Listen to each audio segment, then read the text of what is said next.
주님의 평화와 은혜가 한 분 한 분들 삶 위에 넘쳐나기를 축원합니다.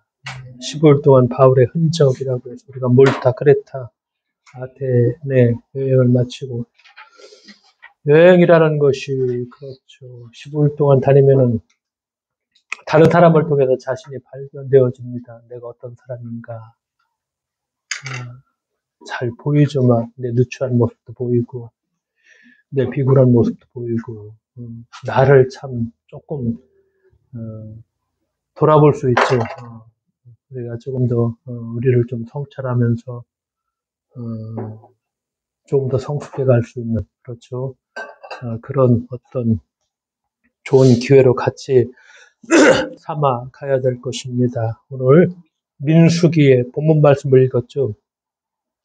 모세오경의 네 번째 책이 바로 민수기죠. 창세기, 아시는 것처럼 출애굽기, 레위기, 그 다음에 민수기, 다섯 번째가 신명기.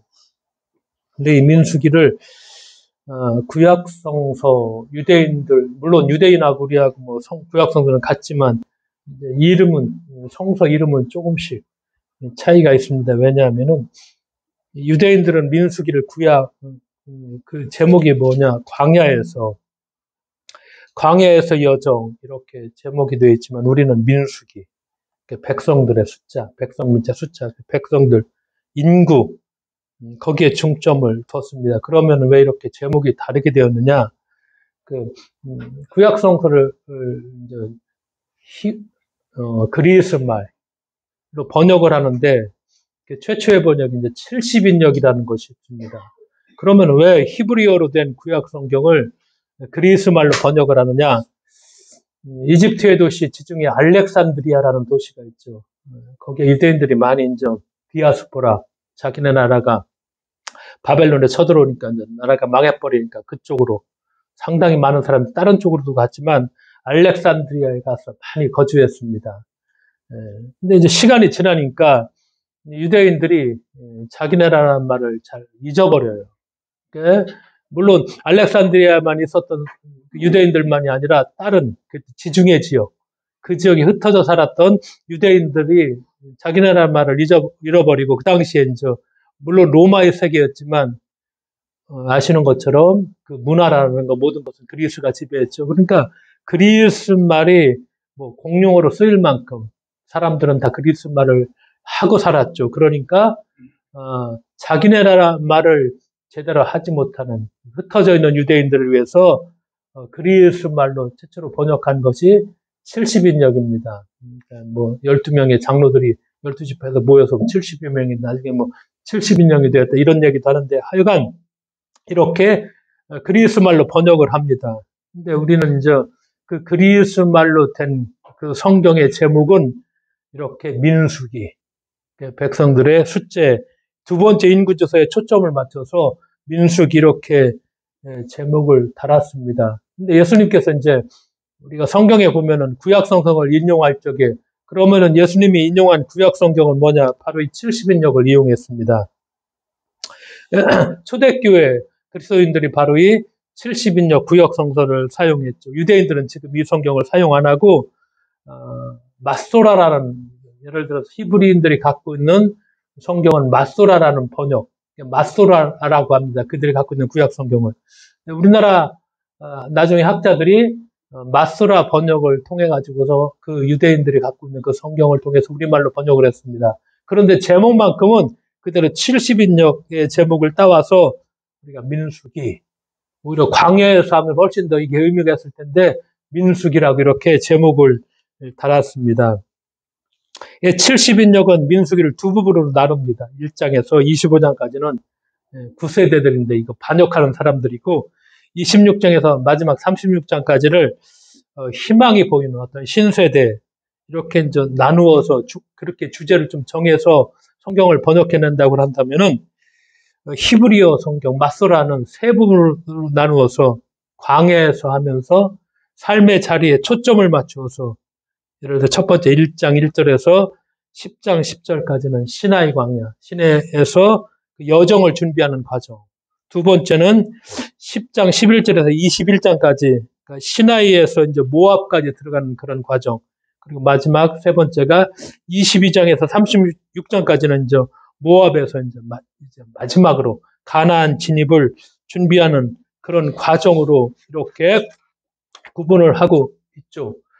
오늘 우리가 이제 아까 읽은 본문은 두 번째 본문이죠. 마소라 본문으로 따진다면은 이스라엘 백성이 이제 시내의 산에서 그 광에서 거기 산을 떠나서 이제 광야를 가로질러 갔고 마침내 이제 요단 땅 동쪽 지역 지금으로 말하면 저쪽 요르단 지역 우리가 이쪽 지중해 쪽은 서쪽이고 서안이라고 하고 그 동쪽 지역 요르단 지역에 이르는 그 광야의 여정입니다. 근데 이 여정에 보면은 이스라엘 백성들이 이제 하나님의 권위와 모세의 지도력에 도전하고 11장 우리가 13장을 읽었는데 11장에 보면은 백성들이 음식에 대해서 불평하고 근데 왜 불평하느냐 당장 먹을 것이 없어서 하는 불평이 아니라 이집트를 생각하면서 거기에는 빵과 그 곁들여 먹던 갖가지 양념과 또 생선, 채소 이런 걸 그리워하는 이런 불평이죠.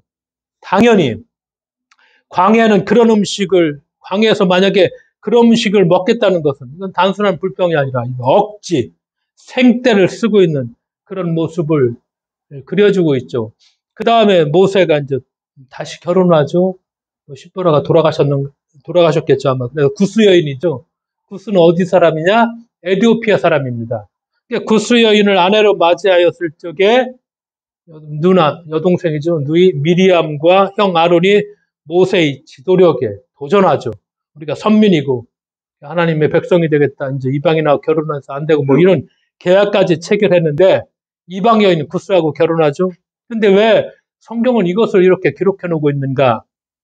우리가 창세기부터 쭉 읽어보면은 앞으로 보게 될 성서 기자가 말하는 그 하나님의 자비. 그러니까 선택된 백성만이 아니라 그렇죠? 그 하나님은 이스라엘 하나님만이 아니라 이렇게 이방인들의 하나님도 된다는. 그러니까 그 당시에 모세가 뭐 이스라엘 여자들이 있었음에도 불구하고 우리가 보니까 모세가 구스 여인을 아내로 취하였더라. 에티오피아 이방인이죠. 그 여인을 아내로 취하였더라. 그래서 미리암과 그 아론이 막 도전하고 그럴 수 있느냐 하지만 이런 하나하나의 가끔가다 이렇게 이런 말씀들이 성경 곳곳에 배어 있죠. 하나님께서는 이방인들까지도 품으신 그리고 그들의 하나님도 된다는 성서기자였던 일관적인 그 숨어있는 메시지가 그런 행간을 우리가 읽을 수가 있죠. 오늘 읽은 13장에서 15장은 이스라엘 백성들이 이제 이 광야를 지나면서 하나님께서 과연 자신들을 약속의 땅으로 안전하게 이끄실 수 있을까 하면서 하나님의 능력을 어떤 의심을 하죠. 근데 이제 하나님은 이스라엘 백성의 이 같은 불평과 반발에 대해서 아주 엄한 벌을 내리십니다. 이집트에서 막 탈출했어. 그때는 이제 불평에 대해서는 그냥 관대하게 받아주셨는데 그리고 해결책을 제시해 주셨어. 먹을 게 없다고 하니까 만나와 메추라기, 물 마실 없다고 하니까 반석을 쳐주고 그런데 이제 이 광야를 지나오죠. 그러면서 하나님의 능력과 보살핌을 충분히 받았어. 그러나 그럼에도 불구하고 여전히 불신과 반역을 드러내기에 아주 엄하게 다스립니다. 이런 말씀을 보여주죠. 우리가 이 민수기 과정, 앞에는 출애굽기지만 이스라엘 백성들 잘 알죠. 이집트의 억압과 노예 생활했죠. 파라오의 통치를 벗어났죠. 그리고 40년간의 광야 생활, 당연히 그 광야는 배고프겠죠. 목이 마르겠죠. 불볕더위가, 낮에는, 밤에는 추위가, 강추위가 몰려오겠죠. 배고픔과 갈증, 우리가 광야 생활이라는 것이 불편한 것들이 손으로 꼽는다면은 이루 말할 수 없이 그렇게 많을 것입니다. 그러나 이 광야라는 것, 이건 어떤 의미죠? 이스라엘 백성의 변화의 시간들이죠. 오합지졸이었던 그 노예였던 사람들이 이제 하나님의 백성으로 이렇게 이제 다시 태어나려면은 이런 과정을 거치지 않으면은 태어날 수 없죠. 이런 시간들을 말씀하죠. 그래서 시내산에서 이제 이스라엘 백성들과 하나님이 계약을 체결합니다. 출애굽기에 잘 나와 있죠. 너희들은 이제 선택된 백성이다. 이스라엘 저 애굽에서 노예 생활하는 그런 노예가 아니라 그런 오합지졸들이 아니라 이제 하나님의 백성이다. 10계명 지켜야 된다. 왜? 거룩한 백성이니까. 그 대신 하나님은 너희 하나님이 된다. 너희를 지켜주고, 그렇죠. 보호해주고, 언제나 동행해 줄 것이다. 근데 우리가 이제 이렇게 계약을 체결하고 광야를 걸어가죠. 이 신앙의 여정. 우리가 민수기 읽어보면 출애굽기도 그렇지만 매우 정말 사실적으로 묘사하죠. 더하거나 빼는 것이 없는 있는 그대로의 그들의 삶이고 우리의 삶을 보여줍니다. 하나님의 백성이 되었어. 계약을 체결했어. 이제 거룩한 백성이라고 해서 그랬다고 해서 그들을 미화하거나 그들이 뭐 세련되거나 뭐 훈련을 받았다거나 전혀 없죠. 그냥 오합지졸 같은 그런 삶을 그대로 민낯 그대로의 삶을 보여주죠. 감동하고 의심하죠. 감동. 어떤 때 하나님의 기적을 보면 감동합니다. 조금 힘이 들면 어떡하죠? 의심하기 시작합니다. 이럴 수 있나? 죽어지는구나. 힘이 들어 성실과 배반, 성실하죠. 하나님의 보호하심에 성실했다가 의심이 들 때는 가차없이 또 이스라엘 백성을 배반하고 이런 민낯들이 아주 그대로 이 광야의 여정에서 다 보여지고 뭐 그것은 또 우리들의 삶이기도 하고 그렇죠. 광야에 서기 지고 갈증을 느낄 때 똑같이 차라리 이집트에서 노예 생활을 하고 있었다면 이렇게 배고프고 목마르지 않았을 것을. 조금만 어려움이 있으면 과거에 그때 거기서 왜 나왔을까 이렇게 얘기하죠. 어려움에 처할 때마다 그 이집트 땅에서 먹고 마시던 일을 항상 다시 생각하고 그때가 좋았어. 그때로 다시 돌아갈 수 있을까? 노예 상태로. 오늘 우리의 신앙의 삶이 어떤가? 우리랑 뭐 별반 다를 게 없다. 우리가 지금 여기 앉아있는 저를 비롯해서 우리 중 어떤 사람이 지금 이스라엘 백성들이 보여주는 민낯 이스라엘 백성보다 조금 더 뛰어나다 손들어 보라고 하면 손들을 사람 있을까요? 없을 것입니다. 우리들의 삶을 다 그대로 보여주죠. 이제 드디어 그들이 이스라엘 백성의 목적지에 이르렀죠. 네겝이라고 하죠. 네겝 사막이죠. 이스라엘의 최남단 지도를 보면 제일 밑에 쪽 위에나 할리는 북쪽 최남단 네겝에 이르렀고 바다 저쪽번에 이제 하나님께서 약속하신 땅이 있죠. 드디어 수백 년 동안 꿈꾸던 약속의 땅 가나안이 바로 눈앞에 딱 펼쳐져 있죠. 모세가 12명을 불러주 정탐꾼 자 가라. 저 땅이 도대체 어떤 땅인지 도대체 거기에 힘센 군사가 있는지 정말로 젖과 꿀이 흐르는 땅인지 샅샅이 살펴보고서 보고해라. 모세가 명령을 내리죠.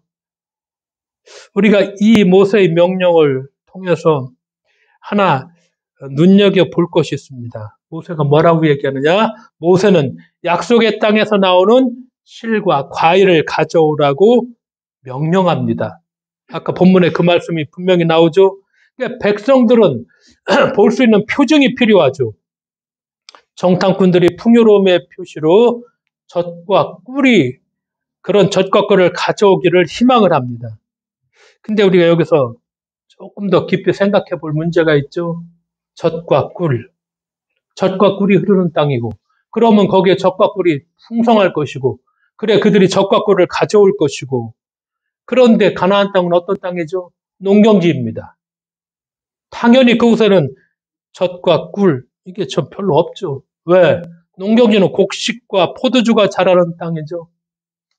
조금만 더 우리는 그냥 생각 없이 그냥 젖과 꿀 얘기하니까 그냥 별다른 생각 없이 그냥 이걸 그냥 넘어가지만 젖과 꿀이라는 건 어떤 것이죠?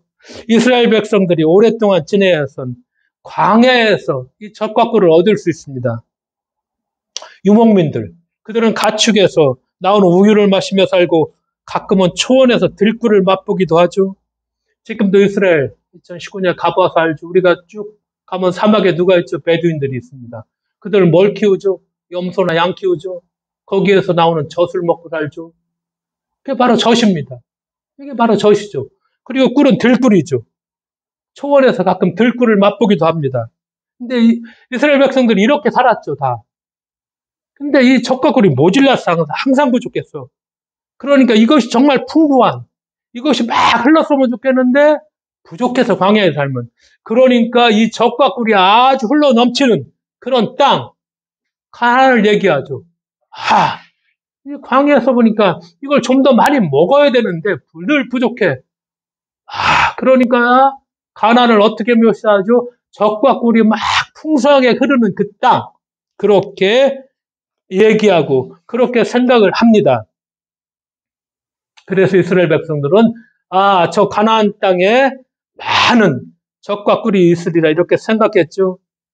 그러니까 그들이 지금 아주 적게 얻으니까 늘 부족하니까 그들이 얻을 수 있었던 거다. 정말 많은 이제 적과 꿀이 막 풍성하게 흘러넘치는 그렇게 얻을 수 있다고 생각했죠. 근데 오늘 본문에 이 정탐꾼들이 가서 그렇게 풍성한 적과 꿀을 가져오리라고 생각했는데 적과 꿀을 가져오지 않았죠. 뭘 가져왔죠?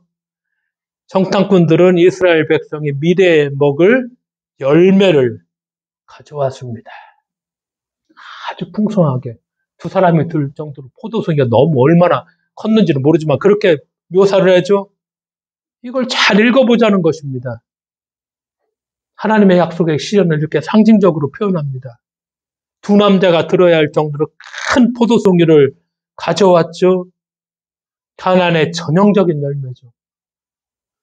열매를 그 포도를 정탐꾼들은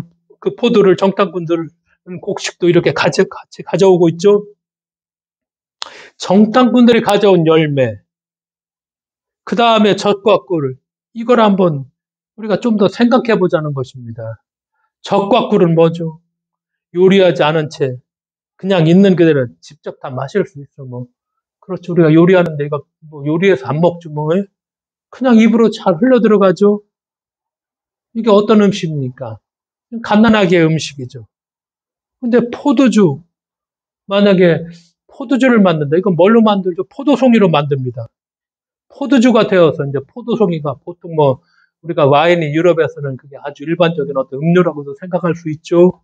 근데 이 포도주가 돼서 이제 이게 식탁에 올라오면은 포도송이가 어떻게 돼야 돼? 진 눌려져야 됩니다. 막 발로 막 밟아버리지 막 으깨버리죠. 이래야지 포도송이가 이래야지 포도주가 되죠. 곡식도 마찬가지죠. 그냥 먹을 수 없죠, 곡식을. 방아를 막 찧어야 되죠. 어린아이는 입에 젖과 꿀이 흐르기를 원합니다. 그렇죠. 그런데 성서는 이런 아이를 심하게 질책합니다. 성숙하지 못한 신앙이라는 것이죠. 어린아이와 같이 맨날 때만 쓰는 우리 신앙을 이렇게 얘기합니다. 그저 맨날 달라고만 얘기하고 칭얼거리고 그냥 입에 흘러. 이게 우리가 포도처럼 막 우리가 부서져야 되고 빠져야 되는데 이런 과정을 싫고 그냥 입에 흘러 들어오기만을 바라는 이 어린아이들을 신앙, 이 과정에서 광야에서 보면 이스라엘 백성들이 다 그 모습이죠.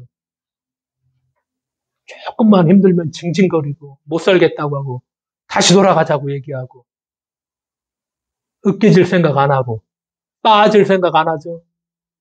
이 모습을 보여줍니다. 그렇기 때문에 우리가 이 젖과 꿀이 흐른다는 의미를 다시금 좀 더 깊이 생각해 볼 필요가 있죠. 막연한 환상 아니죠. 새 땅이라는 거. 이제 가나안 땅에 가면은 내 소원이 무조건 다 실현된다. 결코 아니라는 것입니다. 새 땅은 어떤 땅이죠? 자기 자신과 논쟁하는 곳입니다. 참여와 책임이 요구되는 곳입니다. 새 땅이라는 건 나 자신과 끊임없이 논쟁합니다. 나하고 내가 뭘 논쟁하죠? 내가 이대로 괜찮은가? 나는 지금 어디에 서 있나? 나는 정말 내가 지금 하나님과 동행하며 걷고 있는가?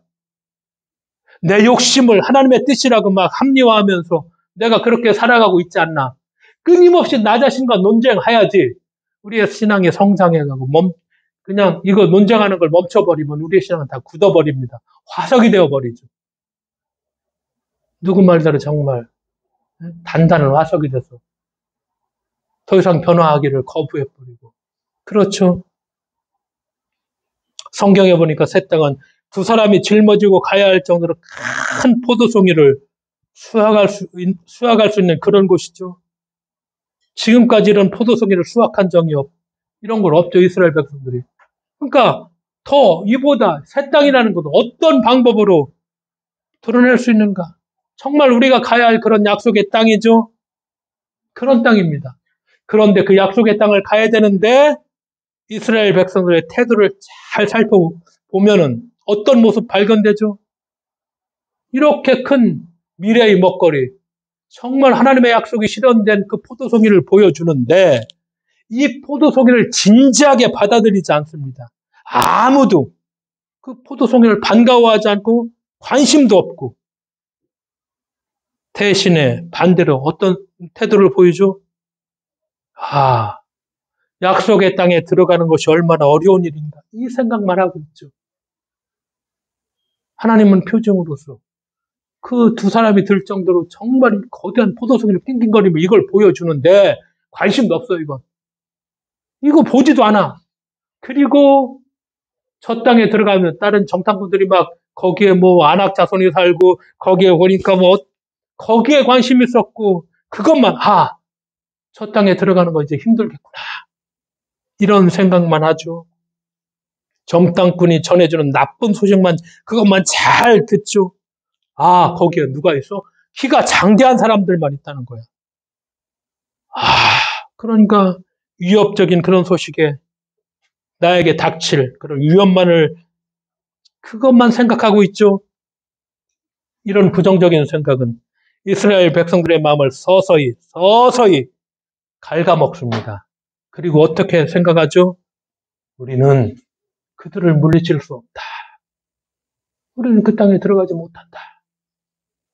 이게 이스라엘 백성들의 오늘 우리가 아까 읽었던 본문의 이 모습이 아주 적나라하게 드러나죠.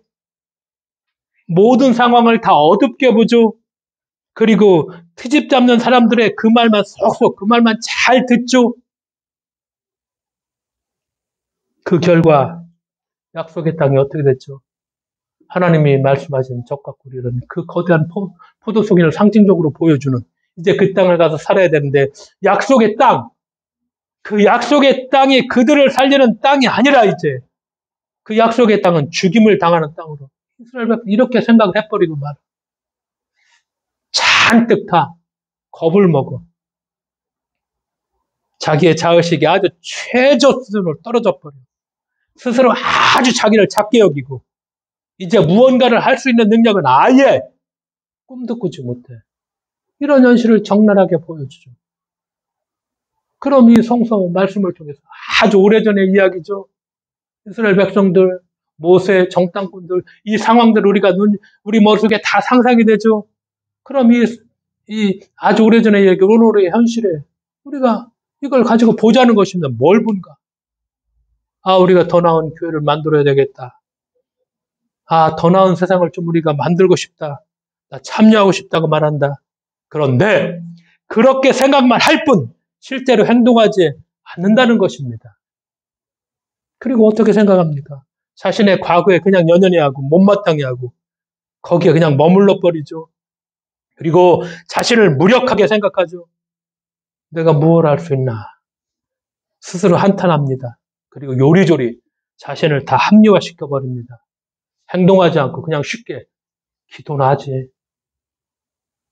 이렇게 우리 자신을 그냥 자기 자신을 다 그렇게 포장을 아주 만들어 버리죠.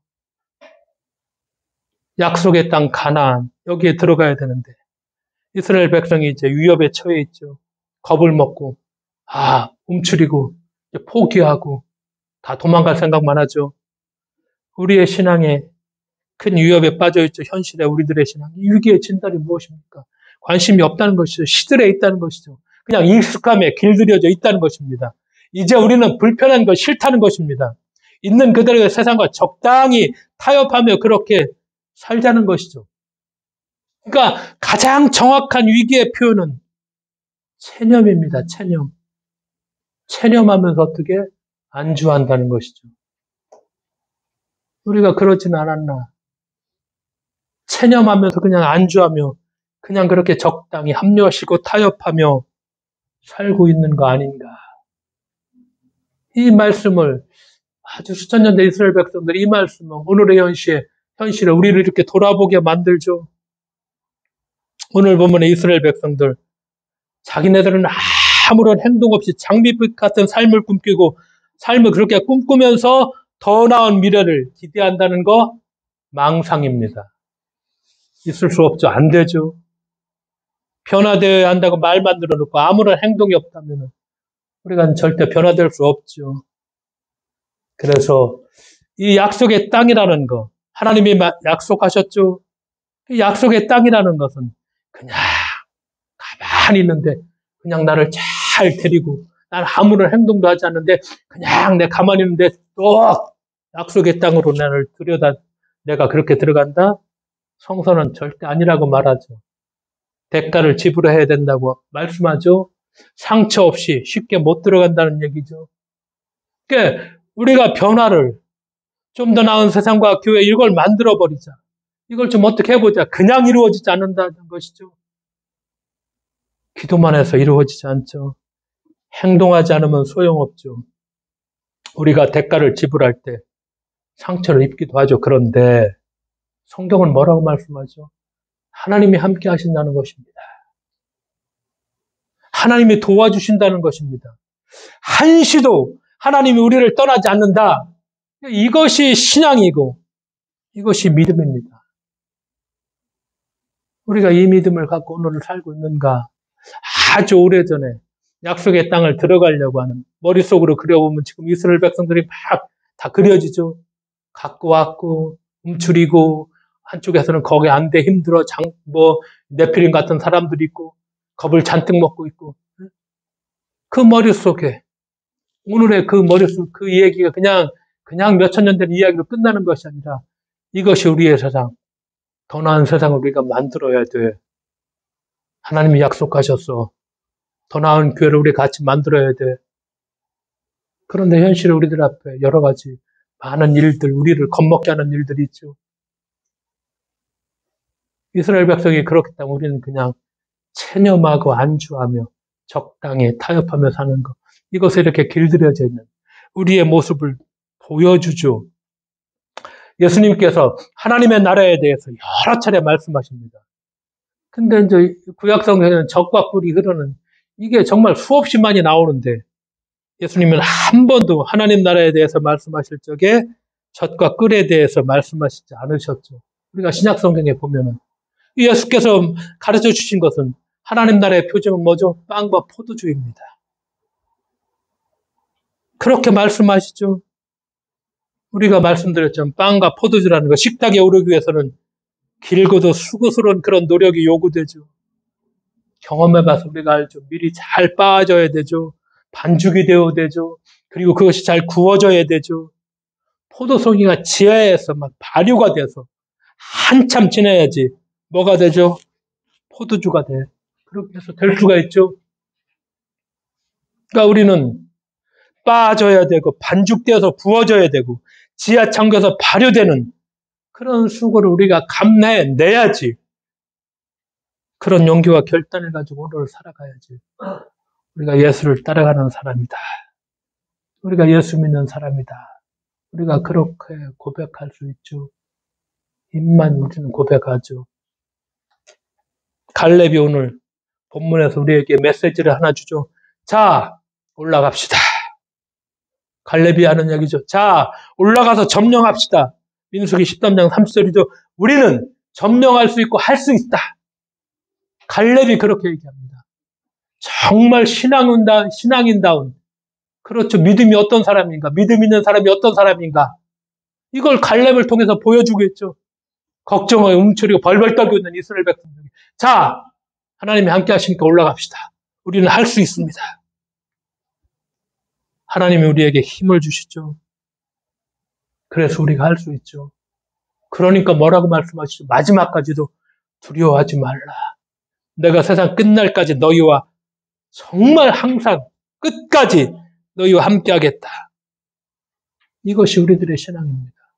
그래서 오늘도 우리는 하나님이 우리와 함께 하심을 믿고 하나님이 나와 동행하심을 믿고 그렇죠.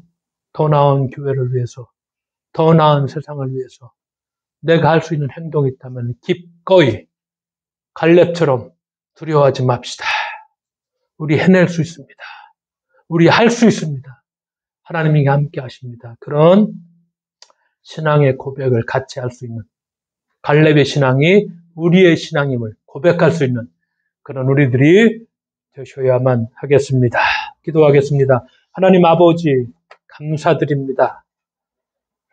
몇천 년 전에 이스라엘 백성들이 애굽에서 나와 이제 광야 여정을 거치고 약속의 땅, 젖과 꿀이 흐른다는 그 가나안의 목전 앞에서 그들이 취한 행동들, 그들의 모습들을 오늘의 우리들의 삶에서 우리가 다시 성찰하면서 갈렙이 고백처럼 올라갑시다. 할 수 있습니다. 그런 우리들의 신앙을 오늘 우리가 고백할 수 있도록 주께서 함께하여 주실 것을 믿으며 예수님의 이름으로 기도드리옵나이다. 아멘.